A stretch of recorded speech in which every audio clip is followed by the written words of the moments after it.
The Galactic Council chamber stretched across 3 kilometers of polished obsidian, its crystalline walls reflecting the light of 12 different suns streaming through dimensional windows.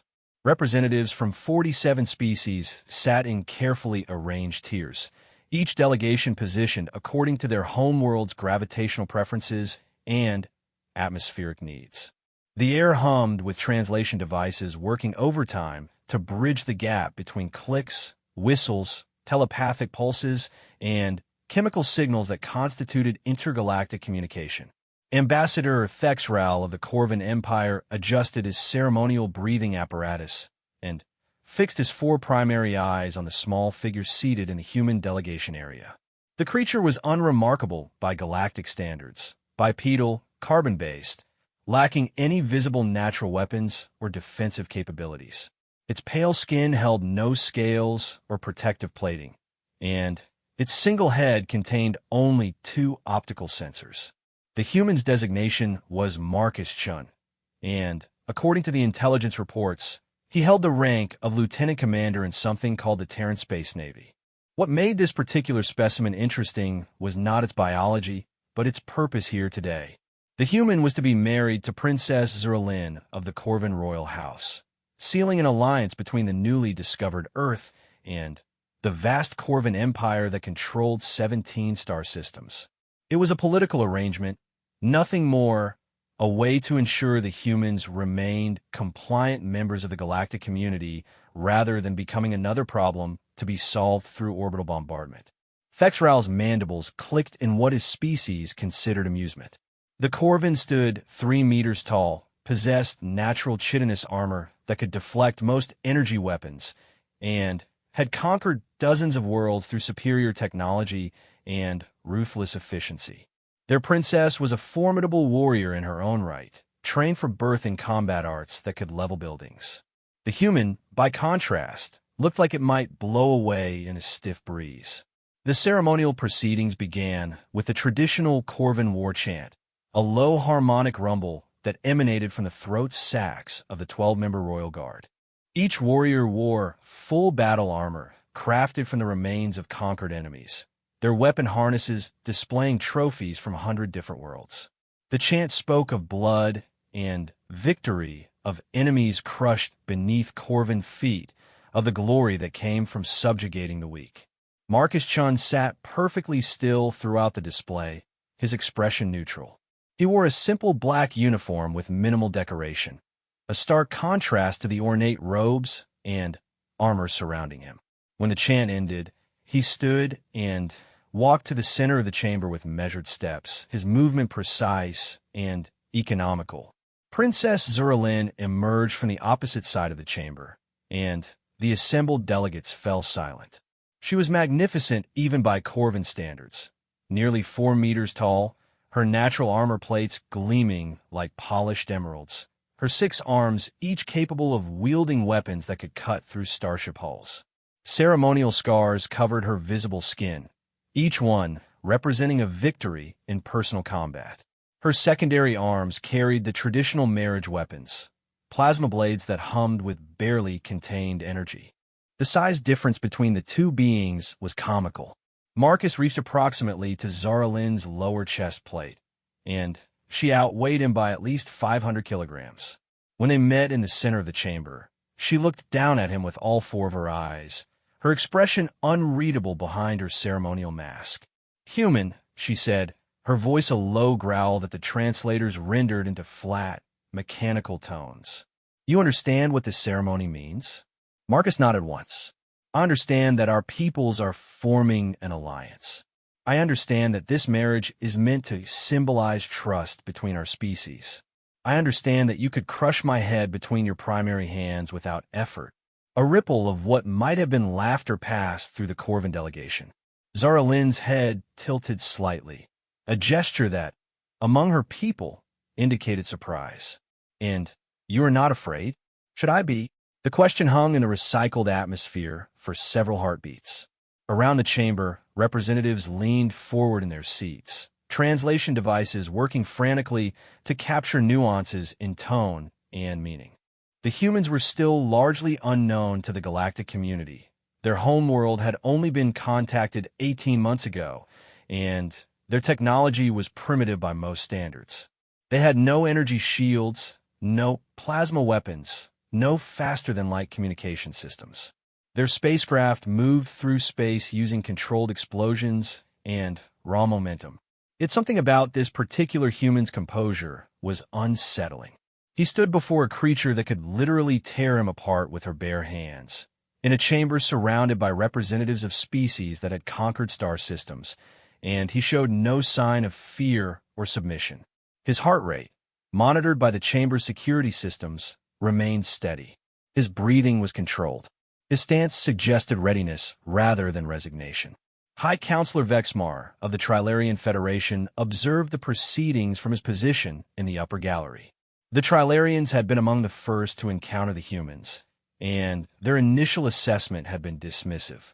Humans pusasa no psicabilities, no natural armo, no extraordinary physical capabilities. They were classified as a Category 7 species, advanced enough to be useful as laborers and soldiers, but lacking any characteristics that would make them a threat to established galactic powers. Yet something nagged at Vexmar's consciousness. During the first contact negotiations, the human delegation had displayed an unusual quality that his species' psychic abilities couldn't quite categorize. It wasn't intelligence. Many species possess superior intellect. It wasn't technological sophistication. The humans were centuries behind most galactic civilizations. It was something more fundamental, something that existed beneath the surface of their seemingly fragile biology. The ceremony continued according to ancient Corvan tradition. Princess Zaralyn activated her plasma blades and began the ritual of binding, a complex dance that demonstrated her worthiness as a mate through displays of martial prowess. She moved with fluid grace despite her massive size, the energy weapons leaving trails of superheated air as she spun and struck at invisible opponents. Each movement was perfectly controlled, each strike precise enough to split atoms. When the ritual concluded, she deactivated the weapons and extended one of her primary arms toward Marcus. The gesture required him to place his hand against her armored palm, a symbolic act representing trust and submission. In the traditional ceremony, the smaller partner would kneel and present themselves for inspection, acknowledging their inferior status in the union. Marcus stepped forward and placed his hand against Zaralyn's palm without kneeling. The contact lasted for exactly 3 seconds, long enough to fulfill the ceremonial requirement, brief enough to avoid suggesting subservience. When he stepped back, his expression remained unchanged. "Interesting," murmured Counselor Director of the Hegemony. The insectoid being's compound eyes tracked Marcus's movements with mathematical precision. The human shows no deference protocols. His companion, a crystalline entity from the Resonance Collective, pulsed with soft blue light. Their behavioral patterns do not conform to standard submission paradigms. Most primitive species demonstrate instinctive hierarchy recognition when confronted with superior physical specimens. Perhaps they are simply ignorant of proper protocols, suggested Ambassador Kelrath of the Domination Worlds. Their species has had minimal exposure to galactic civilization. They may not understand their place in the natural order. But Fexral was beginning to suspect that the humans understood their situation perfectly well. As the ceremony moved into its final phase, he watched Marcus Chen's face for any sign of the emotions that typically characterize species during their first exposure to galactic power structures. Fear, awe, submission, desperate ambient to please their superiors. These were the normal responses. The human displayed none of them. Instead, there was something else in his eyes. Something that reminded Thexral of the expression worn by apex predators in the moments before they struck. The final ritual required Princess Zaralyn to demonstrate her ability to protect her mate by engaging in combat with 3 members of the Royal Guard. It was largely ceremonial. The guards would attack with practice weapons and moderate intensity, allowing the princess to display her skills without risking serious injury. The ritual symbolized the Corvan belief that strength protected weakness, that the powerful had obligations to those beneath them. The three guards took their positions around Zaralin, each one armed with shock staffs calibrated to deliver non-lethal jolts of electricity. They wore lighter armor than usual to ensure mobility, and their movements carried the easy confidence of warriors who had never known defeat. The princess drew two curved blades from her ceremonial harness and settled into a combat stance that spoke of decades of training. Marcus remained at the edge of the combat circle, watching with apparent interest, but no sign of concern for his soon-to-be wife's safety. This struck several observers as odd. Most beings displayed protective instincts when their partners faced danger, even in controlled circumstances. The human's detachment was almost clinical. The guards attacked in a coordinated pattern that would have overwhelmed most opponents. They moved with the fluid precision of a pack predator, each strike designed to drive Zaralin toward another attacker's weapon. Their shock staffs crackled with energy as they closed the distance, seeking to end the demonstration quickly and decisively. Princess Zaralin met their assault with controlled fury. Her blades moved in intricate patterns that deflected the staff strikes while simultaneously counterattacking. She flowed around their attempts to surround her, using her superior reach and strength to maintain distance when necessary, and close gaps when opportunity presented itself. Within 60 seconds, all three guards were on the ground, their weapons knocked aside, and their armor scoring impact marked from the princess's blunted blades. The demonstration concluded to polite applause from the assembled delegates. Princess Zaralin sheathed her weapons and turned toward Marcus, expecting to see the admiration and awe that such displays typically inspired in potential mates. Instead, she found him studying her technique with the focused attention of a professional evaluating a colleague's work. "Your footwork creates vulnerability on the third transition," he said quietly, his voice carrying clearly in the sudden silence. "The guard on your left should have been able to exploit the opening when you shifted weight to counter the thrust from your right." Every being in the chamber froze. The guards who had just been defeated looked up from the floor with expressions of shock. Princess Zaralin's four eyes widened behind her ceremonial mask. Even normally impassive Trilarians showed signs of agitation. No one criticized Corvan combat technique. No one analyzed a member of the royal house's fighting style and found it wanting. Such behavior was not merely rude. It was potentially suicidal. The princess could legally challenge any being who questioned her martial prowess, and such challenges traditionally ended with the offender's death. But Marcus Chun continued speaking as if he were discussing agricultural techniques rather than potentially signing his own death warrant. The guards were moving in a standard tri-point formation, he observed. Predictable timing intervals, textbook positioning. Against an experienced opponent, that pattern becomes a liability rather than an advantage. If they had varied their attack rhythm and used asymmetric positioning, they could have forced you into a defensive posture instead of allowing you to control the engagement. The silence stretched for nearly a full minute. Princess Zaralin stared down at the small human who had just dissected her combat performance with the casual confidence of someone discussing the weather. Her secondary arms twitched toward her weapon harnesses, an unconscious gesture that every Corvan recognized as the prelude to violence. "You believe you could do better?" she asked, her voice dropping to the low register that preceded Corvan battle rage. Marcus considered the question seriously. Against those three guards, using their tactics and equipment? Yes, probably. Against you, using equivalent weapons and armor scaling? That would depend on several variables I haven't observed yet. The statement was delivered without boasting or false modesty. A simple assessment of capabilities that struck the assembled delegates as either remarkably brave or completely insane.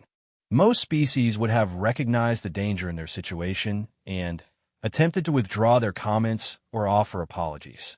The human seemed genuinely unaware that he had just challenged one of the most feared warriors in the galaxy. High Counselor Vexmar leaned forward in his seat, his psychic abilities probing the edges of Marcus's consciousness. What he found there made his bioluminescent patches flicker with alarm. The human's mind was not merely calm. It was focused with an intensity that reminded him of the mental patterns exhibited by combat veterans in the moments before battle. There was no fear, no uncertainty, no recognition of his own physical limitations. There was only calculation. Ambassador Thexral activated his private communication channel to contact the Corvin military attaché. Run a detailed analysis on the human's background file, he transmitted. I want to know everything about his military service record. Princess Zaralin's mask retracted with a soft hiss, revealing features that were both beautiful and terrifying by galactic standards. Her facial armor plates shifted to expose rows of predator teeth designed for rending flesh, and her primary eyes dilated to the size that preceded violent action. I accept your challenge, she said formally. Combat to first blood, observers to witness. Traditional weapons, no technology assistance. A collective intake of breath echoed through the chamber. The phrase combat to first blood was technically non-lethal, but when applied to Corvin warriors, it typically meant the combat continued until one participant was too injured to continue fighting. Given the physical disparity between the combatants, the outcome seemed inevitable. Marcus nodded acceptance without hesitation. What weapons are considered traditional? Bladed weapons, impact weapons, or unarmed combat? Choose your preference. Bladed weapons will be fine. The center of the chamber reconfigured itself as hidden machinery lowered weapon racks from the ceiling. The selection included everything from molecular edge swords to crystalline daggers, each weapon crafted by master smiths and balanced for different fighting styles. The weapons were real, not practice gear, another indication of how seriously the Corvins took matters of martial honor. Princess Zerlin selected a pair of curved sabers that hummed with harmonic resonance as she drew them from their sheaths. The blades were nearly 2 meters long, forged from rare metals that could cut through most known materials. She tested their balance with a few practice cuts that left glowing trails in the air. Marcus approached the weapon rack and examined the available options with methodical care. Most of the weapons were sized for beings larger than humans, but he eventually selected a straight-bladed sword that appeared almost delicate compared to the princess's sabers. The weapon was clearly of alien manufacture, its grip designed for a species with longer fingers, but he adjusted his hold and made several experimental cuts to test its characteristics. The assembled delegates settled back to watch what promised to be either a very brief combat or a remarkable display of courage in the face of certain defeat. Betting pools opened among several species, with odds heavily favoring the princess. The Corvin guards who had just been defeated took positions around the combat area, ready to intervene if the fight went beyond acceptable boundaries.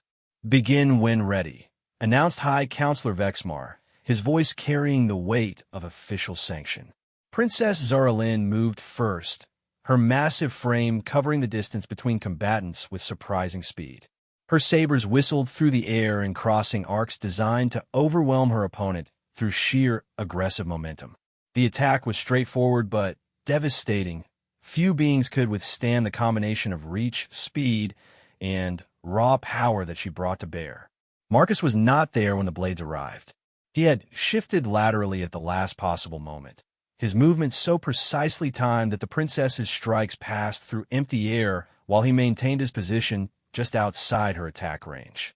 As her momentum carried her past his original position, he stepped forward and delivered a controlled cut to her left shoulder plate. Not hard enough to penetrate her natural armor, but sufficient to score the surface and demonstrate that he could have done more damage if he had chosen to. The princess spun to face him, her 4 eyes wide with surprise. The exchange had lasted less than 2 seconds, but in that brief time, the human had demonstrated reflexes and timing that should have been impossible for his species. Her shoulder armor showed a thin line where his blade had made contact. The first time in over a decade that anyone had successfully marked her in personal combat. Interesting, she said, her voice carrying a note of respect that had been absent before. Again, The second engagement was more cautious on both sides. Princess Zaralyn approached with flowing combinations that tested different angles and rhythms, seeking to understand how her opponent moved and where his defenses might be weakest. Marcus responded with economical movements that conserved energy while maintaining optimal positioning. His blade work focused on deflection rather than direct confrontation. The pattern continued for several minutes, the princess pressing forward with increasingly complex attack sequences, the human responding with defensive techniques that seemed to anticipate her intentions before she fully committed to them. To most observers, it appeared that Marcus was simply delaying the inevitable, using superior mobility to avoid direct confrontation with an opponent who clearly outmatched him in every measurable category. Thexral, however, was beginning to recognize what was actually happening. The human was not fighting defensively out of necessity. He was conducting a detailed analysis of his opponent's capabilities, learning her patterns, identifying weaknesses in her technique. Each exchange provided him with additional data about her preferred combinations, her timing intervals, her recovery rates between attacks. He was studying her the same way a scientist might study a laboratory specimen.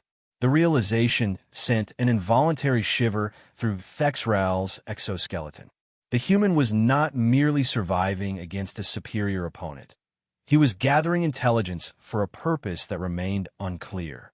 His movements suggested someone with extensive combat experience, but his techniques were unlike anything in the galactic databases. Where most species relied on enhanced physical capabilities or sophisticated technology, Marcus Chun appeared to depend on something far more fundamental. He was thinking faster than his opponent. The princess began to show signs of frustration as her attacks continued to find empty air or encounter perfectly positioned defensive responses. Her breathing deepened, and her movements became slightly more aggressive as she sought to overwhelm the human's defenses through raw intensity. She launched into a complex sequence that combined both sabers in a pattern that should have been impossible to counter without superior speed or strength. Marcus waited until she was fully committed to the attack pattern, then stepped inside her guard in a movement so swift that most observers missed it entirely. His blade traced a precise arc that avoided her primary strikes, while scoring hits on both of her secondary arms. Light touches that demonstrated complete control over the engagement's outcome. Princess Zaralyn stepped back, her breathing heavy, and stared at the thin lines on her secondary arms where the human's blade had made contact. 2 hits in a single exchange, delivered while avoiding a combination that had never failed her in competition. The mathematical precision required for such timing was extraordinary. "Ow," she asked simply. Marcus lowered his sword and considered the question. "Your attack patterns are based on overwhelming opponents who rely primarily on strength and aggression. The combinations work because most beings try to match force with force. But force isn't the only variable in combat. There's also time, distance, and angle. If you can control those factors, physical strength becomes less relevant." He paused, seeming to choose his words carefully. "Your technique is excellent for fighting others of your species or species with similar capabilities. But it assumes your opponent will behave according to patterns that don't necessarily apply to humans." The explanation was delivered in the same calm, analytical tone that had characterized all of his statements. There was no mockery or superiority in his voice, simply a professional assessment of tactical considerations. But the implications of his words sent ripples of unease through the assembled delegates. The human was suggesting that his species approached combat in ways that the established galactic powers hadn't anticipated. High Counselor Vexmar activated his emergency communication systems and began transmitting urgent messages to intelligence services throughout the galaxy. The initial assessment of humanity as a Category 7 species was clearly inadequate. If this individual was representative of human capabilities, their classification needed immediate revision. Princess Zaralyn resheathed her sabers and removed her ceremonial mask entirely, her expression thoughtful. "The marriage contract remains valid," she said formally. "But I would like to modify some of the terms. What modifications? Marcus asked. I want you to train with my personal guard. I want to understand how your species approaches combat. If we are to be allies, we should learn from each other's strengths. Marcus nodded agreement, and the assembled delegates slowly began to realize that they had just witnessed something unprecedented in galactic history. A Category 7 species had not only held their own against one of the galaxy's premier warriors, they had demonstrated tactical thinking that suggested entirely new approaches to conflict. The ceremony concluded with the traditional vows, but the atmosphere in the chamber had fundamentally changed. Where there had been condescension and casual dismissal, there was now cautious respect and growing concern. The humans were clearly more complex than anyone had suspected. As the delegates filed out of the chamber to attend the reception celebrations, private communications flowed between governments and military commands throughout the galaxy. Intelligence assessments were revised, military protocols were updated, and several species quietly began developing contingency plans for dealing with humans who might prove less compliant than originally anticipated. Ambassador Thexral remained in his seat long after the ceremony ended, reviewing the combat footage that his personal recording systems had captured.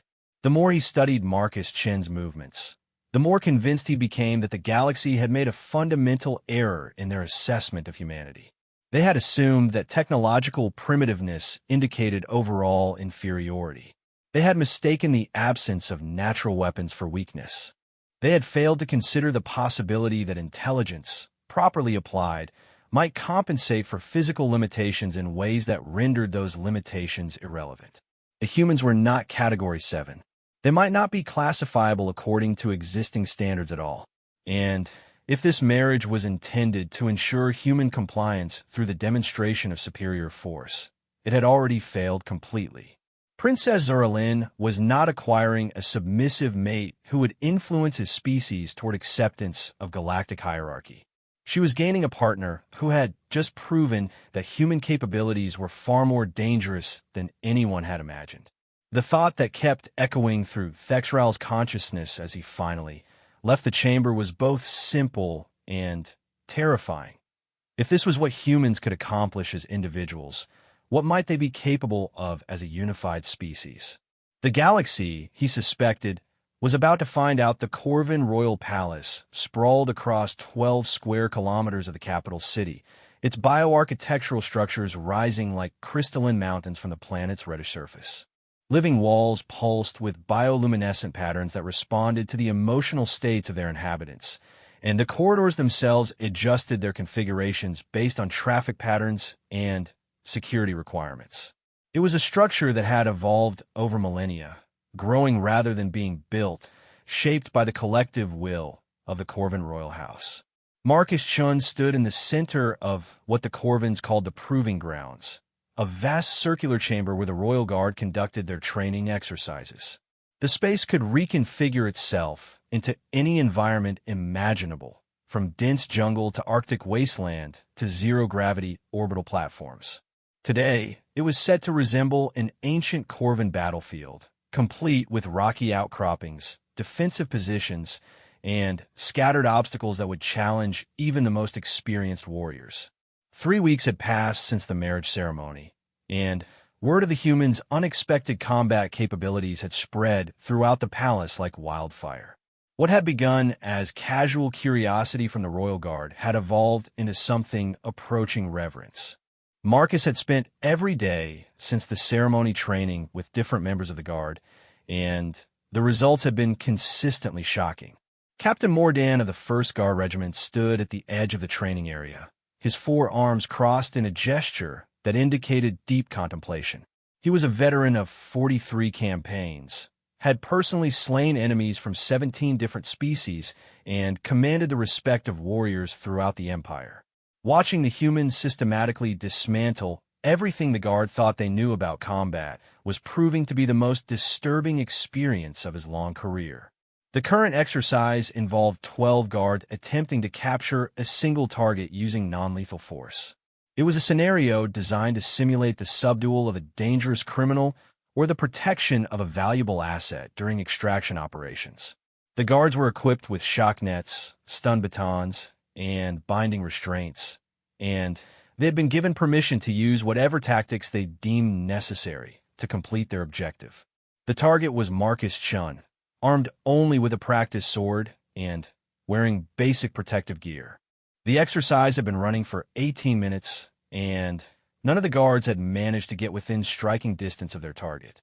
What made the situation particularly frustrating was that Marcus wasn't hiding or avoiding contact. He was actively engaging with his pursuers, moving through their formations like water flowing around stones, striking precisely when opportunities presented themselves, then fading away before they could mount effective counterattacks. Sergeant Crowleth crouched behind an artificial boulder, his breathing apparatus working overtime as he tried to process what he had witnessed during the exercise. He had personally seen the human disable 4 of his squad mates without seeming to exert any significant effort. The techniques were unlike anything in Corvan military doctrine. Instead of relying on superior strength or advanced technology, Marcus seemed to understand the mathematical principles underlying combat in ways that render traditional advantages meaningless. The human moved like he could see several seconds into the future. "Squad leader to all units," Crowleth whispered into his communication device. "Target is moving toward your position from the northwest. He's using the rock formation to mask his approach. Prepare standard encirclement pattern." "Understood, squad leader." Moving to intercept. Crowleth watched through his scope as the remaining 8 guards moved to surround the human's estimated position. They advanced with professional precision, their movements coordinated through hand signals and shared tactical awareness. Each guard was positioned to provide mutual support while preventing the target from escaping through gaps in their formation. Marcus appeared exactly where their calculations predicted he would, moving with the same measured pace that had characterized all of his actions since the exercise began. The guards closed their formation, preparing to deploy their shock nets in a pattern that would make escape impossible. 3 seconds later, 6 of the 8 guards were unconscious, and the remaining 2 were staring at the human with expressions of complete bewilderment. "Ow," asked Garthex Rin, his shock baton trembling in his primary hand. "We had perfect positioning. The formation was textbook. You couldn't have escaped without us detecting the movement." Marcus deactivated his practice sword and removed his protective helmet, his expression as calm as ever. "I didn't escape. I went through your formation." "That's impossible. We were monitoring all approach vectors." "You were monitoring all conventional approach vectors," Marcus corrected gently. "But your formation assumed I would try to avoid contact with your weapons. When you remove that assumption, different possibilities emerge." He gestured toward the unconscious guards scattered around the training area. "Your shock batons require a 2-second charging cycle between activations. Your reaction time to unexpected movement is approximately 0.7 seconds, plus another 0.3 seconds to initiate a response. Your formation maintained 1.2-meter intervals to prevent overlapping fields of fire." Marcus paused, seeming to organize his thoughts. "If you move fast enough, and if you time your approach to coincide with the charging cycles, you can pass through the formation during the brief windows when the weapons are inactive. The guards can't fire without risking hitting each other, and their positioning prevents them from physically intercepting a fast-moving target." The explanation was delivered in the same analytical tone that characterized all of Marcus's technical discussions. There was no mockery or superiority in his voice, simply a professional breakdown of tactical considerations that the guard had failed to account for. Captain Mordan activated his communication implant and opened a channel to Princess Zarlin. "Your Highness, I believe you need to observe this exercise directly." "Problems, Captain?" "Not problems, precisely. But the human's capabilities are difficult to quantify using our current assessment protocols." 20 minutes later, Princess Zerlin arrived in the proving grounds accompanied by her personal scientific advisor and 2 members of the Royal Intelligence Service. She had been reviewing trade negotiations with the hegemony when Mordan's message arrived, but The captain's tone suggested that whatever was happening with her new husband deserved immediate attention. She found Marcus seated on a supply crate, calmly cleaning his practice sword while 12 of her best guards received medical attention from the automated healing systems. The guards were conscious and alert, but they showed the distinctive signs of beings who had encountered something that challenged their fundamental understanding of reality. "Report," she commanded. Captain Mordan approached with the measured gait of a professional delivering unwelcome news. "The human has successfully completed every exercise we've presented to him. 17 different scenarios, increasing difficulty levels, varying equipment, and environmental factors. He has not failed a single challenge. And the casualties? No serious injuries, Your Highness." But Mordan paused, clearly struggling to find appropriate words. "The techniques he employs are unlike anything in our databases. He appears to have developed approaches to combat that don't rely on superior physical capabilities or advanced technology. Instead, he uses mathematical analysis of timing, positioning, and probability to achieve results that should be impossible given his physical limitations." Princess Zaralin's 4 eyes focused on her husband, who had finished cleaning his weapon and was now reviewing data on a portable terminal that he had requested from the palace's technical services. His concentration was absolute, and his fingers moved across the interface with the practiced efficiency of someone accustomed to processing large amounts of information quickly. "What are you working on?" she asked. Marcus looked up from his terminal and gestured toward the training area. "I'm analyzing the sensor data from today's exercises." The guard performance was excellent within the parameters of their training, but there are some interesting patterns in their tactical responses that suggest opportunities for improvement. He activated a holographic display that showed a 3-dimensional reconstruction of the most recent exercise. The image rotated slowly, highlighting movement patterns, timing intervals, and decision points where different choices might have produced better outcomes. The primary issue is that Corvin military doctrine appears to be based on scenarios where all participants possess similar physical capabilities and equipment, Marcus explained. When those assumptions don't apply, the standard responses become predictable and, therefore, exploitable. Princess Zuralin studied the holographic display, her tactical training allowing her to follow the analysis despite its unfamiliar approach. "You're suggesting that our military techniques are inadequate?" "Not inadequate," Marcus corrected. "Optimized for specific conditions that may not apply in all situations. Your doctrine works extremely well against opponents who fight according to similar principles. But it leaves gaps that could be exploited by adversaries who approach combat differently." He manipulated the holographic display to show alternative movement patterns and response strategies. For example, if your guards had varied their formation spacing and weapon charging cycles, if they had positioned overwatch elements to cover unexpected approach vectors, if they had incorporated asymmetric timing into their coordination protocols, the results would have been very different. The scientific advisor, an elderly Corvin whose natural armor had been replaced with cybernetic interfaces, leaned forward with obvious interest. "These analytical methods, are they standard for human military training?" "Basic principles are taught to all human military personnel," Marcus confirmed, though the specific applications depend on individual specialization and experience levels.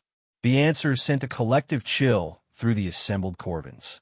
If these capabilities were considered basic by human standards, what might their advanced practitioners be capable of?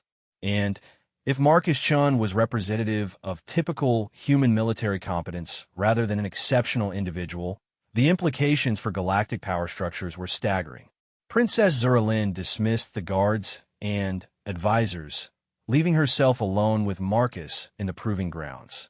She had questions that required privacy to address properly, and the growing sense that her species had seriously underestimated humanity was causing her significant concern about the political ramifications of their marriage alliance. "How extensive is human military capability?" she asked directly. Marcus considered the question seriously before responding. "That's a complex topic.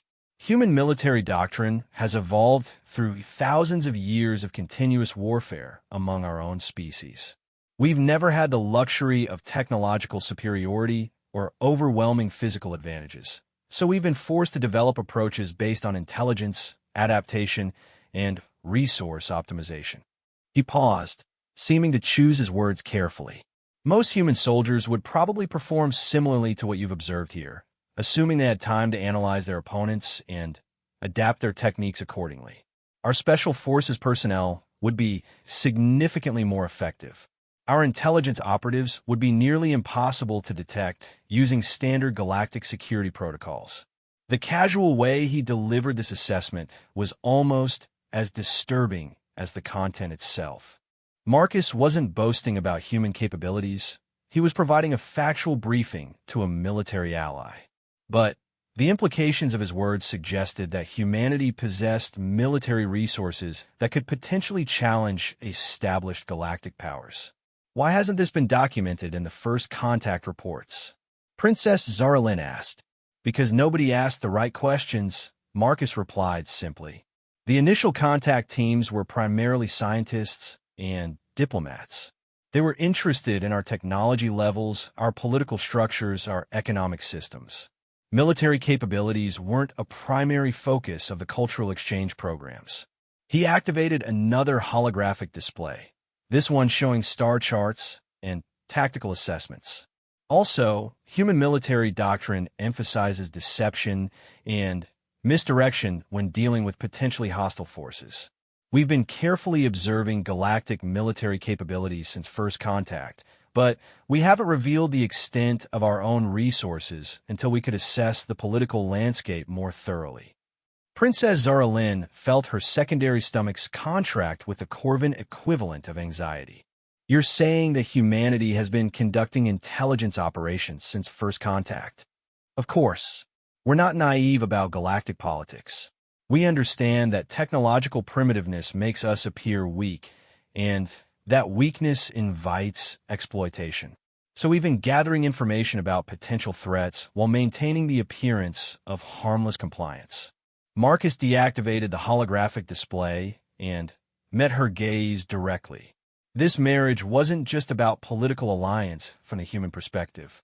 It was an opportunity to establish deeper intelligence penetration into Corvin military and political systems. Though I should mention that my personal feelings about our relationship are entirely separate from those strategic considerations. The revelation was delivered with the same calm professionalism that characterized all of Marcus's statements. But its implications were staggering. Humanity wasn't the compliant junior partner that the galactic community had assumed them to be. They were actively working to understand and potentially counter galactic military advantages, and they have been doing so since their very first contact with alien civilizations. How many other species are you monitoring? Princess Zaralyn asked. All of them, Marcus answered without hesitation. Every species that participated in the initial contact protocols, every government that has established trade relationships with Earth, every military force that could potentially threaten human colonies. We've been conducting comprehensive intelligence gathering operations for the past 18 months. He stood and began gathering his equipment, his movements unhurried despite the magnitude of what he had just revealed. The galaxy operates on the assumption that technological advancement correlates directly with military capability. That assumption works, well, when all participants developed under similar conditions. But humanity evolved in an environment where survival required constant adaptation to changing threats. We're optimized for intelligence warfare rather than technological supremacy. Princess Zaralyn's mind raced as she processed the implications of this information. If humanity had been gathering intelligence on all major galactic powers, they potentially possessed detailed assessments of military capabilities, political vulnerabilities, and strategic weaknesses that could be exploited in future conflicts. The apparent technological inferiority that made them seem harmless could actually be masking sophisticated preparations for asymmetric warfare. What does Earth want? She asked. Security for our species, fair treatment in galactic commerce, and the opportunity to contribute meaningfully to interstellar civilization, Marcus replied. We're not interested in conquest or domination, but we're also not willing to accept subjugation or exploitation. He paused at the exit to the training area and turned back toward her.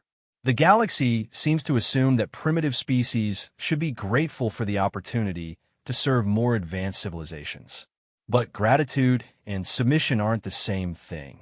Humans value cooperation and mutual respect. We're prepared to fight for those values if necessary. The statement was delivered without threat or aggression, but its meaning was unmistakable. Humanity was not the compliant species that galactic leaders had assumed them to be. They possessed military capabilities that had been deliberately concealed, intelligence resources that had been gathering sensitive information for over a year, and a strategic outlook that prioritized long-term survival over short-term compliance. Most disturbing of all, they had been implementing these policies from the very beginning of galactic contact, suggesting a level of strategic planning and cultural coordination that was unprecedented among newly contacted species. Princess Zara Lynn activated her private communication systems and began composing urgent messages to the Corvin High Command. The intelligence assessment of humanity required immediate and comprehensive revision. More importantly, the security implications of having a human intelligence operative with unlimited access to the royal palace needed to be addressed before the situation spiraled beyond control. But as she prepared to alert her government to the potential threat that Marcus represented, she found herself hesitating. Over the past 3 weeks, she had observed her husband's behavior closely, looking for signs of deception or manipulation. What she had found instead was consistent honesty, professional competence, and genuine interest in building a productive relationship between their species. Marcus hadn't tried to conceal his capabilities. He had demonstrated them openly when challenged. He hadn't attempted to extract sensitive information through manipulation. He had requested access to technical databases directly and explained his reasons for needing the information. He hadn't shown any signs of hostility toward the Corvin Empire. Instead, he had provided tactical advice that would improve the effectiveness of their military forces. Either he was an intelligence operative so skilled that his deceptions were undetectable even under close scrutiny, or he was genuinely committed to the alliance that their marriage represented. Princess Zara Lynn realized that determining which possibility was correct would require resources and expertise that exceeded her personal capabilities. But she also recognized that the decision about how to proceed would have consequences that extended far beyond her individual relationship with Marcus. If humanity was genuinely interested in peaceful cooperation, treating them as a security threat could destroy any possibility of productive alliance. But if they were conducting sophisticated intelligence operations while maintaining the appearance of harmless compliance, failing to address the threat could result in catastrophic vulnerabilities for the Corvin Empire. The choice she made in the next few hours could determine whether humanity became a valued ally or a dangerous enemy. She found Marcus in their shared quarters, reviewing technical manuals that covered Corvin military equipment specifications. He was making notes on a portable computer, cross-referencing information between different sources, and creating what appeared to be comprehensive analytical assessments of various weapon systems. "What are you working on?" she asked. "I'm trying to understand the relationship between Corvin military technology and tactical doctrine," he replied without looking up from his work. "Your weapons are considerably more advanced than human equivalents, but your employment strategies seem to assume that technological superiority alone is sufficient for victory. I'm curious about whether that assumption has been tested against adversaries who might approach conflict differently." Princess Zara Lynn sat across from him, her massive frame dwarfing the furniture that had been hastily resized to accommodate a human occupant. "Are you planning to share this analysis with Earth?" "Eventually, yes. Earth's military planners need to understand galactic capabilities if they're going to develop effective defensive strategies. But I'm also hoping to provide recommendations that might improve Corvin military effectiveness. Strong allies are more valuable than weak ones." The casual acknowledgement that he was conducting intelligence analysis for his home government should have been alarming, but Marcus delivered it with such matter-of-fact honesty that it seemed almost naive rather than threatening. "You're not trying to conceal your intelligence activities," she observed. "Why would I? We're married.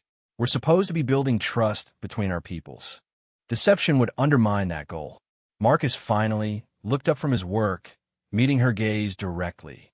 "I've been completely honest about my purposes here.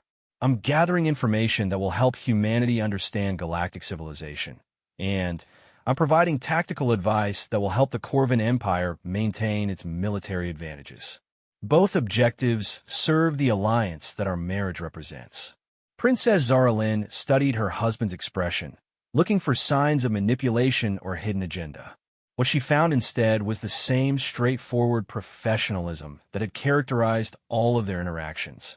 Either Marcus was impossibly skilled at deception, or he genuinely saw no contradiction between intelligence gathering and marital cooperation. "What will you recommend to Earth about Corvin military capabilities?" she asked. Marcus activated a holographic display that showed his analytical conclusions.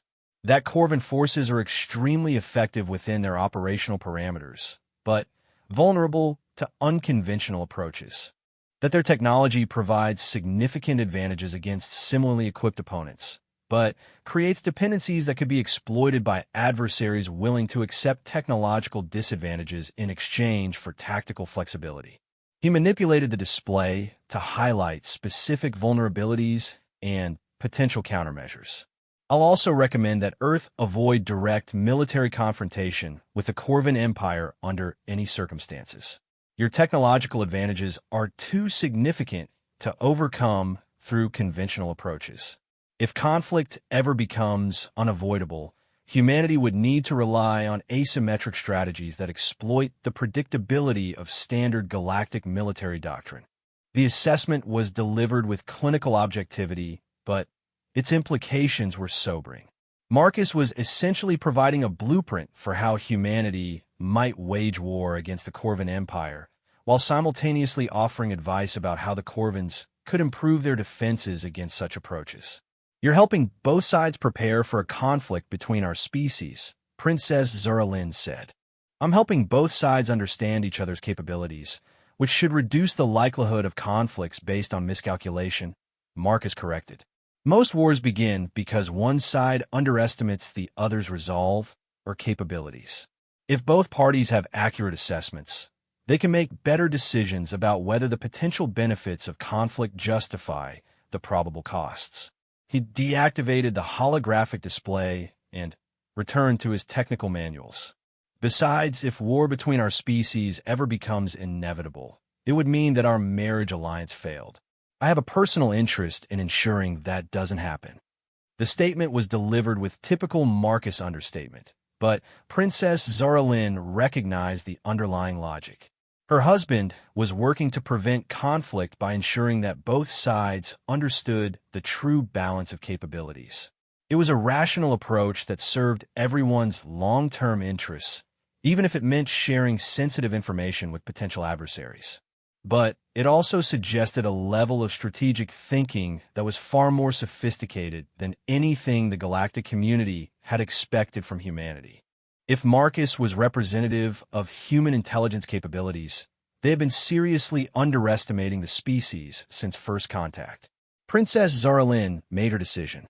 Instead of alerting the Corvin High Command to potential security threats, she would work with her husband to develop a comprehensive assessment of both species' capabilities. If humanity was genuinely interested in peaceful cooperation, such collaboration would strengthen their alliance. If they harbored hostile intentions, understanding their methods would be essential for developing effective countermeasures. Either way, the galaxy was about to discover that humans were far more complex and capable than anyone had imagined. And Princess Zaralyn was beginning to suspect that this discovery would reshape galactic politics in ways that no one had anticipated. The emergency session of the Galactic Council convened in the deep space station orbiting the neutral world of Sanctuary Prime, its crystalline chambers gleaming under the light of 3 different stars. Representatives from 47 species had gathered with unprecedented urgency, their communications filled with coded phrases that indicated critical threats to galactic stability.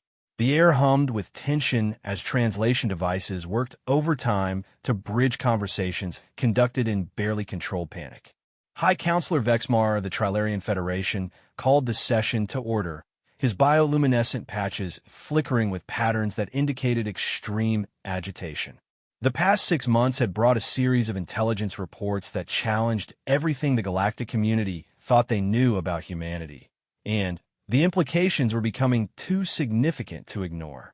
Fellow representatives, he began, his psychic emanations carrying undertones of barely controlled alarm. We have gathered to address what our intelligence services are calling the human anomaly. Recent assessments suggest that our initial classification of Earth species may have been fundamentally incorrect. A holographic display materialized in the center of the chamber, showing comparative analysis charts that highlighted the growing discrepancies between expected and observed human capabilities.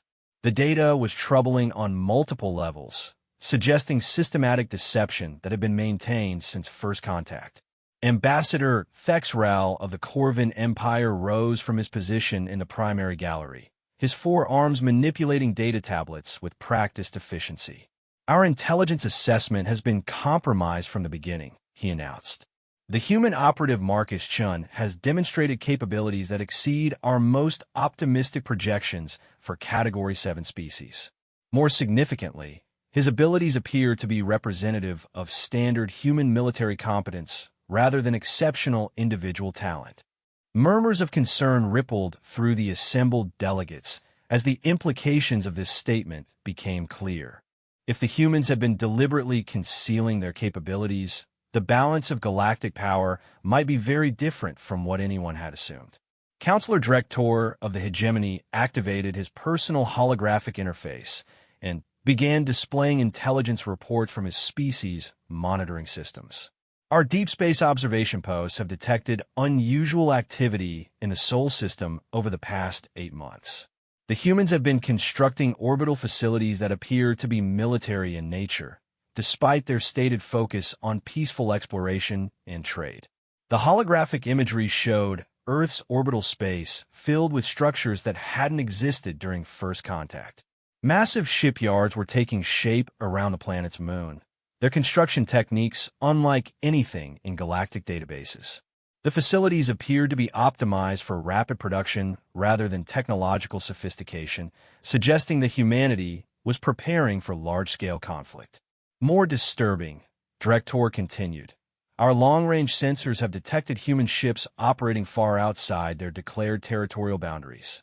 These vessels are using propulsion systems that should be beyond their technological capabilities, and they're conducting what appear to be reconnaissance missions in sectors controlled by various galactic powers. Ambassador Kelrath of the Domination Worlds leaned forward in her environmental suit, her species' natural aggression barely contained by diplomatic protocols. My government has detected human infiltrators in 3 of our major industrial complexes. They were conducting detailed assessments of our military production capabilities. When confronted, they claimed to be conducting cultural exchange research, but their technical knowledge was far too sophisticated for civilian academics. The revelations continued as representative after representative shared intelligence reports that painted an increasingly disturbing picture of human activities. The species that had been classified as harmless technological primitives were apparently conducting comprehensive intelligence operations throughout galactic space, gathering detailed information about military capabilities, economic systems, and political vulnerabilities. High Counselor Vexmar called for order as the discussions became increasingly heated. The question before us is simple. Do the humans represent a potential threat to galactic stability, or have they been conducting these activities for legitimate defensive purposes? The answer came from an unexpected source.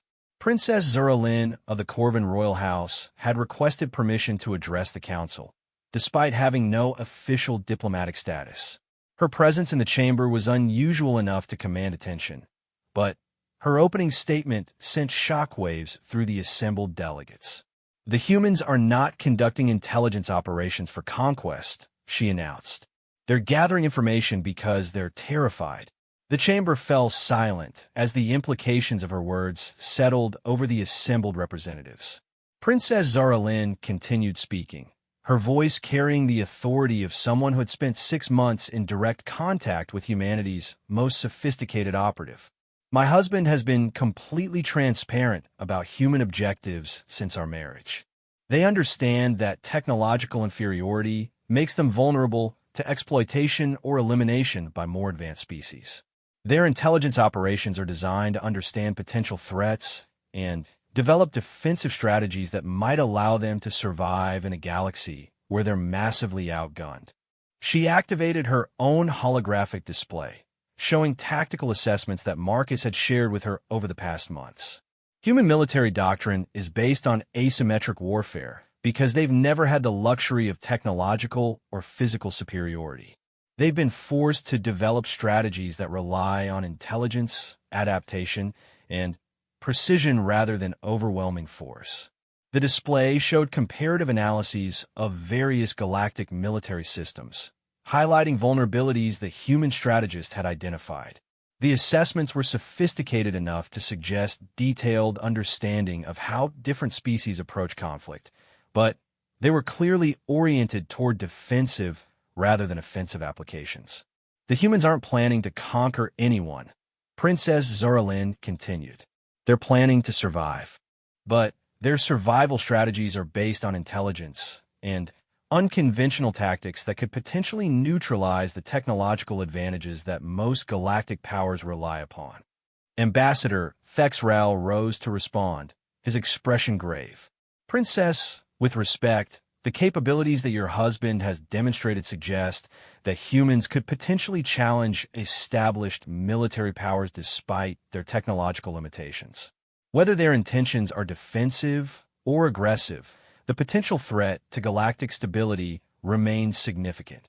"That assessment is correct," Princess Zara Lynn agreed. "But it misses the fundamental point about human psychology. They respond to threats with determination rather than submission. If this council treats them as enemies based on their potential capabilities, you'll guarantee that they become exactly the threat you're trying to prevent." She manipulated her holographic display to show communication transcripts from her discussions with Marcus about galactic politics. "Humans value cooperation and mutual respect. They're willing to accept junior partnership in galactic civilization, but they're not willing to accept subjugation or exploitation. If they're offered genuine alliance, they'll contribute their capabilities to common defense.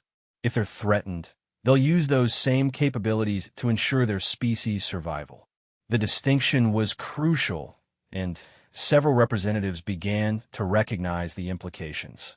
Humanity's response to galactic pressure would depend entirely on whether that pressure was perceived as legitimate security concerns or existential threats. Councilor Morthak of the Unity Coalition activated his communication interface and displayed intelligence reports from his species' observation of Earth. "Our analysis suggests that human military capabilities are still developing. Their orbital facilities are expanding rapidly, and they appear to be implementing new technologies that could potentially challenge galactic naval superiority within the next 5 to 10 years. The timeline was sobering. If humanity was indeed developing advanced military capabilities while maintaining the appearance of technological primitiveness, they might soon possess the ability to project force throughout galactic space using methods that established powers weren't prepared to counter." High Counselor Vexmar considered the various assessments before responding. "The question remains, how do we proceed? If we treat humanity as a potential threat, we risk creating the very conflict we're trying to prevent. If we ignore their growing capabilities, we may find ourselves unprepared for future challenges to galactic stability." Princess Zara Lynn had been waiting for exactly this question. "There's a third option: integration. Bring humanity fully into galactic civilization as equal partners rather than maintaining them as junior members. Give them a stake in galactic stability rather than making them feel threatened by it." The suggestion was radical by galactic standards. Most species were required to prove their worth over decades or centuries before being granted full membership in galactic institutions. Humanity had been contacted less than 2 years ago, and they were still classified as technological primitives by most assessment criteria. But the alternative was potentially catastrophic. If humanity felt threatened by galactic power structures, their response could destabilize the carefully maintained balance that had prevented major conflicts for millennia. Ambassador Kelrath voiced the concern that many representatives were thinking. Integration requires trust. How can we trust a species that has been conducting deception operations since first contact? The same way they're being asked to trust species that could eliminate their homeworld with a single orbital bombardment, Princess Zara Lynn replied. The humans have been gathering intelligence because they understand their vulnerability. They've been developing defensive capabilities because they recognize the need for deterrence. But they've also been completely honest about their objectives with anyone who bothered to ask the right questions. She gestured toward the assembled delegates. How many of your governments attempted to understand human psychology and motivations during first contact? How many made any effort to address their legitimate security concerns? You classified them as primitives and assumed they would be grateful for whatever role you assigned them in galactic civilization. The accuracy of her assessment was uncomfortable for many representatives to acknowledge. First contact protocols have been focused on technological assessment and resource evaluation rather than understanding human cultural values or psychological needs. The humans responded to this treatment by gathering the information they needed to protect themselves. Princess Zara Lynn continued. They've been preparing for the possibility that galactic powers might view them as expendable. But they've also been preparing to contribute positively to interstellar civilization if given the opportunity. High Counselor Vexmar activated his private communication systems and began consulting with advisors throughout the galaxy. The decision about how to proceed with humanity would require careful consideration of multiple factors, including military implications, economic consequences, and political ramifications that could affect dozens of species. After several hours of consultation, he reconvened the session with a proposal that reflected the consensus of galactic leadership. The Galactic Council hereby establishes a comprehensive review of human capabilities and intentions. Princess Zara Lynn, your unique position provides you with access to human strategic thinking. We request that you serve as our primary liaison for this assessment. Princess Zara Lynn accepted the appointment, but with conditions that reflected her understanding of human psychology. The assessment must be conducted with full transparency. The humans must be informed that they're being evaluated, and they must be given the opportunity to present their own perspective on galactic integration. The condition was unprecedented. Most species were evaluated without their knowledge to ensure accurate assessment of their capabilities and intentions. But the circumstances surrounding humanity were also unprecedented, and conventional approaches had clearly failed to produce reliable intelligence. Additionally, Princess Zara Lynn continued, the assessment must address human security concerns directly. They need assurance that cooperation will result in genuine partnership rather than sophisticated exploitation. If this evaluation is perceived as a prelude to subjugation, the humans will respond accordingly. The warning was clear. Humanity's response to galactic scrutiny would depend entirely on whether they perceived it as an opportunity for integration or a prelude to conflict. Over the following weeks, Princess Zara Lynn worked with Marcus to establish communication channels between Earth's government and the Galactic Council. The process revealed the sophistication of human political organization, as well as the extent of their intelligence operations throughout galactic space. Earth's response to the Council's interest was cautiously cooperative, but clearly prepared for multiple contingencies. They agreed to participate in the assessment process, but they also made it clear that any attempts to limit their sovereignty or threaten their security would be met with determined resistance. The negotiations revealed that humanity had developed detailed contingency plans for various galactic responses to their growing capabilities. They had identified potential allies among species that might benefit from alternative approaches to galactic politics. They had analyzed vulnerabilities in established power structures that could be exploited if cooperation proved impossible. Most significantly, they had been quietly establishing relationships with other species that had been marginalized or threatened by the dominant galactic powers. These relationships provided them with alternative sources of technology, intelligence, and strategic support that could potentially neutralize the advantages held by established civilizations. Marcus shared this information with Princess Zeralin in the same matter-of-fact manner that characterized all of their discussions about strategic planning. From his perspective, developing multiple contingency plans was simply prudent preparation for uncertain circumstances. But from the galactic community's perspective, it represented a level of strategic sophistication that was unprecedented among newly contacted species. Humanity was not simply reacting to galactic politics. They were actively working to reshape those politics in ways that would ensure their long-term survival and prosperity.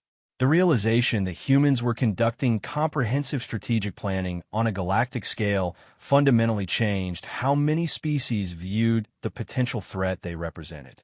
This wasn't a primitive species stumbling through complex political situations.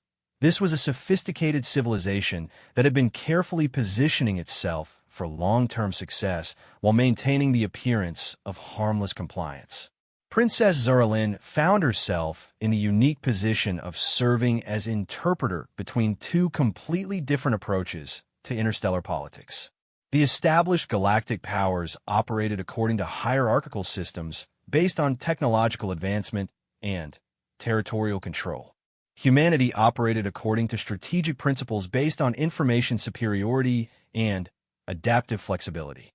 Neither approach was inherently superior, but they were fundamentally incompatible unless both sides made significant adjustments to their assumptions about how interstellar civilization should function. The assessment process would determine whether such adjustments were possible or whether humanity's growing capabilities would inevitably lead to conflict with the established galactic order. As Princess Zeralin prepared for the next phase of evaluation, she reflected on how dramatically her understanding of both species had changed over the past months. The Corvan Empire had always assumed that military superiority guaranteed political dominance. Humanity had proven that intelligence and determination could neutralize technological advantages through careful planning and unconventional tactics. More importantly, the humans had demonstrated that cooperation was possible between species with vastly different capabilities, provided that both parties approached the relationship with honesty and mutual respect.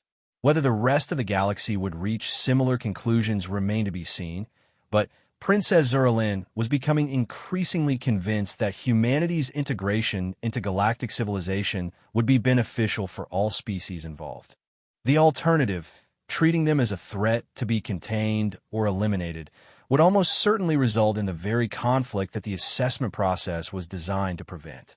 And based on everything she had learned about human capabilities over the past months, such a conflict would likely end very badly for everyone involved. The hegemony strike fleet materialized from hyperspace at the edge of the Sol system like a swarm of metallic predators, their hulls gleaming with the distinctive black and crimson coloring that marked them as instruments of galactic enforcement.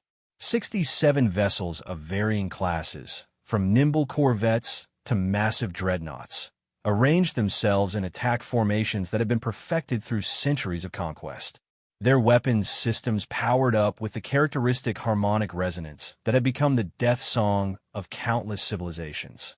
Admiral Corvex of the Hegemony Naval Command stood on the bridge of his flagship, the inevitable conclusion, his chitinous exoskeleton reflecting the bridge's crimson lighting as he reviewed the tactical displays that showed Earth's orbital defenses. What he saw there confirmed his worst fears about the human threat to galactic stability. The primitive species that had been dismissed as technological inferiors 18 months ago had somehow constructed orbital installations that rivaled anything in galactic space. Massive shipyards surrounded Earth's moon, their construction techniques unfamiliar but clearly sophisticated. Energy readings suggested weapons platforms that could potentially challenge even hegemony dreadnoughts, despite using technological principles that shouldn't have been available to a Category 7 species. More disturbing were the ships. Hundreds of them, arranged in defensive formations that demonstrated tactical thinking far more advanced than anything humans should have possessed. Their designs were unlike anything in galactic databases, sleek, angular vessels that seemed optimized for speed and maneuverability rather than raw firepower. They looked more like predatory fish than traditional spacecraft, and their formation patterns suggested swarm tactics that could overwhelm larger vessels through coordinated attacks. Communications from the human vessels, reported his tactical officer, a cybernetically enhanced hegemony warrior whose multiple optical implants tracked data streams across the bridge displays. They're requesting our intentions and offering to provide navigational assistance to our fleet. Admiral Korvex's mandibles clicked with dark amusement. Even now, facing overwhelming force, the humans maintained their pretense of peaceful intentions. But intelligence reports from throughout the galaxy had painted a clear picture of humanity's true nature. A species of sophisticated deceivers who had been conducting infiltration operations while maintaining the appearance of harmless compliance. "Ignore their communications," he commanded. "Signal all vessels to prepare for planetary bombardment. We will eliminate the human threat before it can spread beyond this system." The Galactic Council had authorized the operation after Princess Zaralin's assessment had revealed the full extent of human capabilities. The evidence was overwhelming. Humanity possessed intelligence resources that had penetrated every major galactic power, military technologies that could potentially challenge established naval superiority, and strategic planning that threatened the stability of interstellar civilization. More significantly, intercepted human communications had revealed discussions about liberation movements among species that had been conquered or marginalized by dominant galactic powers. The humans were apparently working to destabilize the existing order by encouraging rebellion among subjugated populations. Such activities could not be tolerated. The decision to eliminate humanity had not been made lightly, but it was necessary for the security of galactic civilization. A preemptive strike would prevent the human threat from metastasizing into a full-scale galactic war that could devastate countless worlds. As the hegemony fleet moved into bombardment range, Admiral Korvex reviewed the tactical assessments that had guided their approach. Human orbital defenses were formidable but limited in number. Their vessels were fast but lightly armored. Their weapons were sophisticated but lacked the raw power of hegemony plasma cannons. A coordinated assault would overwhelm their defenses within hours, allowing orbital bombardment to proceed without significant resistance. The plan was sound, based on detailed intelligence about human capabilities and limitations. What Admiral Korvex didn't know was that every piece of intelligence his fleet had gathered about human defenses had been carefully crafted to create exactly these assumptions. The first indication that something was wrong came when the human vessels began moving. Instead of forming defensive positions around Earth's orbital installations, they accelerated toward the hegemony fleet with velocities that should have been impossible for their apparent mass and power systems. Their acceleration curves suggested propulsion technologies that were decades ahead of anything humans should have possessed. Tactical analysis, Admiral Korvex commanded, his voice carrying the first hints of concern. "Unknown, Admiral. The human vessels are exceeding all projected performance parameters. Their acceleration is consistent with gravitational manipulation systems, but intelligence reports indicate they lack the technological sophistication for such applications." The human fleet split into multiple attack groups as it approached, each formation moving with precision that suggested instantaneous coordination across vast distances. Their patterns were unlike anything in galactic tactical databases, flowing adaptive configurations that seemed to anticipate hegemony responses before they were implemented. "Sir," called the communications officer, his voice tight with confusion. "We're receiving transmissions from our orbital observation posts throughout the galaxy. They're reporting simultaneous attacks on hegemony installations in 7 different sectors." Admiral Corvex felt his exoskeleton contract with the hegemony equivalent of shock. Simultaneous attacks across multiple sectors implied coordination and logistics capabilities that should have been impossible for a species confined to a single star system. The humans had somehow positioned attack forces throughout galactic space without detection. "Composition and strength of attacking forces?" he demanded. "Unknown, sir." The attacks began with complete communications blackouts.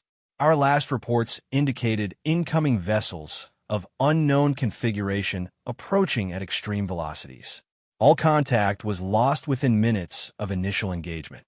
The tactical displays updated to show the approaching human vessels entering weapons range, their formations flowing like liquid mercury around the hegemony fleet's defensive positions.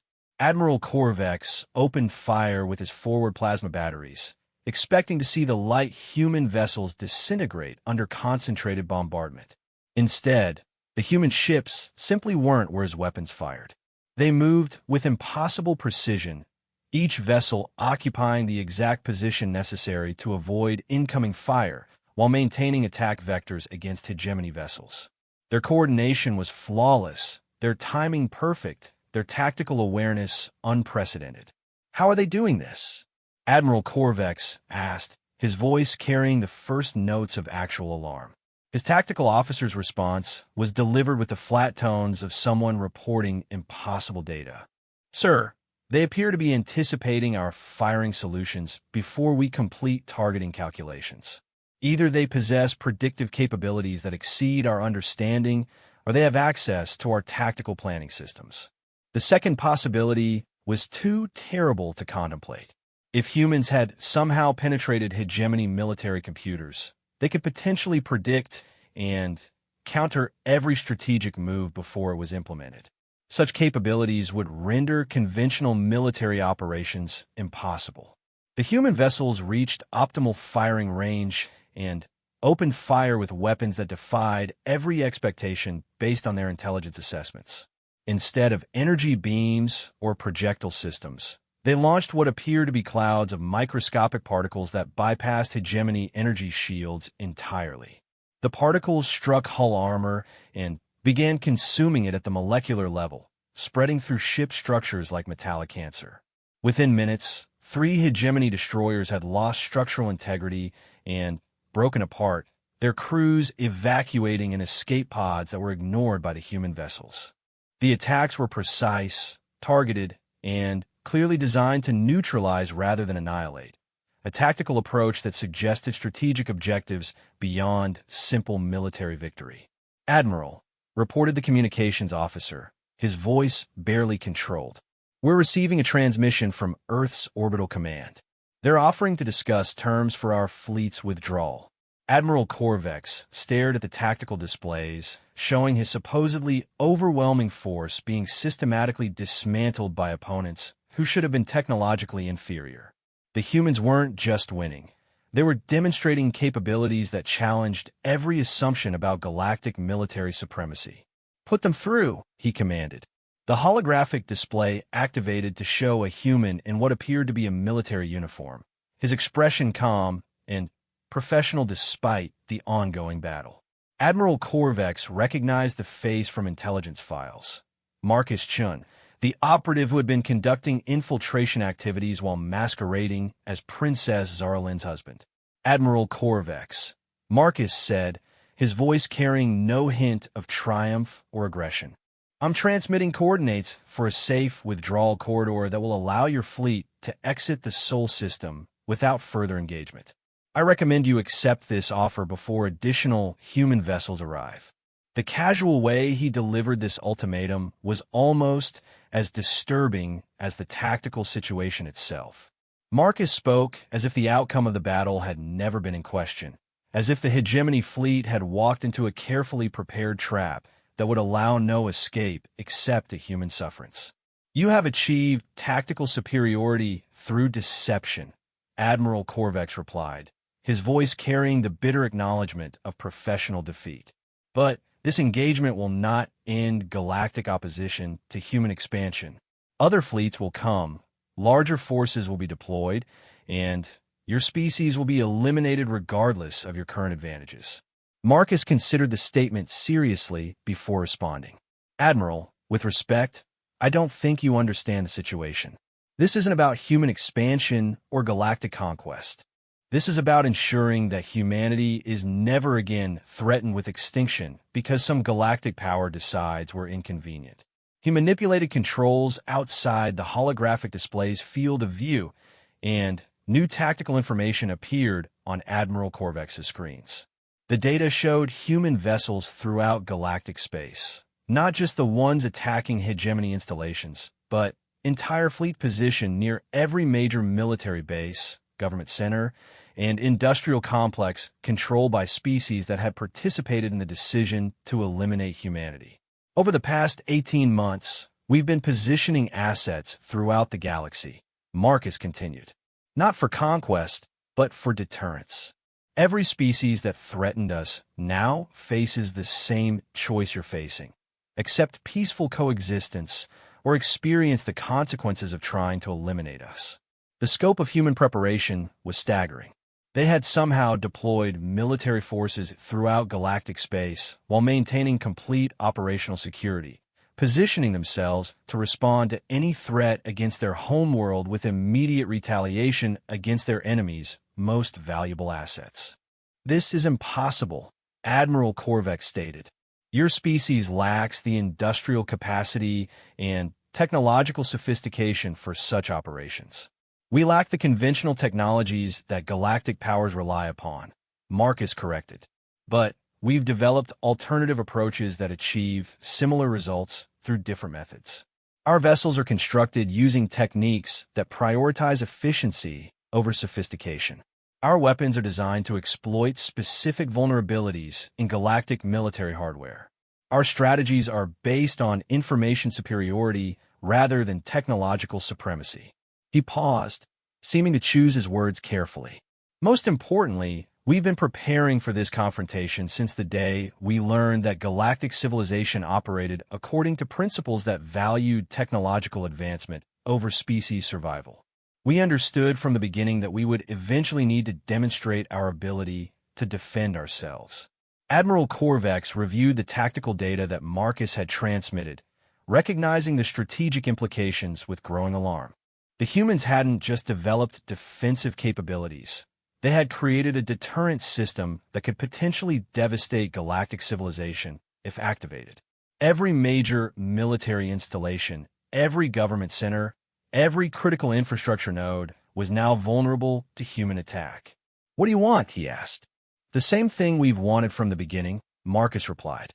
"Recognition as equal partners in galactic civilization, with all the rights and responsibilities that such status entails.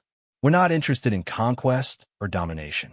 We want security for our species and the opportunity to contribute positively to interstellar society." He gestured toward the tactical displays showing the ongoing engagement. This demonstration was necessary to establish that humanity cannot be eliminated without consequences that would be unacceptable to galactic powers. Now that this principle has been established, we can begin discussing the terms under which we'll participate in galactic civilization. Admiral Corvex realized that he was witnessing a fundamental shift in the balance of galactic power. The species that had been dismissed as primitive 18 months ago had somehow developed capabilities that could challenge the established order through methods that no one had anticipated. More importantly, they had demonstrated the strategic planning and operational coordination necessary to implement deterrent systems on a galactic scale while maintaining the appearance of harmless compliance. Such capabilities suggested that humanity was far more sophisticated than anyone had imagined. The Galactic Council will never accept equal partnership with a Category 7 species, Admiral Korvac said. The Galactic Council's classification system assumes that technological advancement correlates directly with strategic capability, Marcus replied. Our existence demonstrates that this assumption is incorrect. We're prepared to prove our qualifications for equal partnership through whatever assessment criteria the Council considers appropriate. He manipulated his controls again, and the human vessels that had been attacking the hegemony fleet